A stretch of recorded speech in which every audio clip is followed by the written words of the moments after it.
Children, how are you all? Have you all learnt your previous lessons?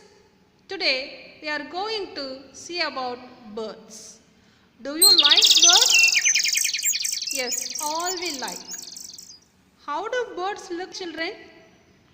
Birds look so beautiful. All birds have wings. Most of them can fly, but some of the birds cannot fly. Children, do you see the birds daily? What are the birds can we see often?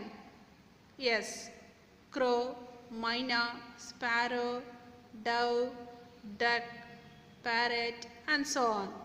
There are different kinds of birds in the world.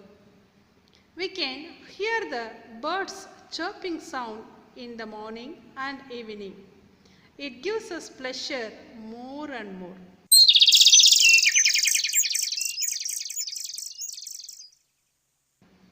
In this lesson, we are going to see about some birds and their specialities.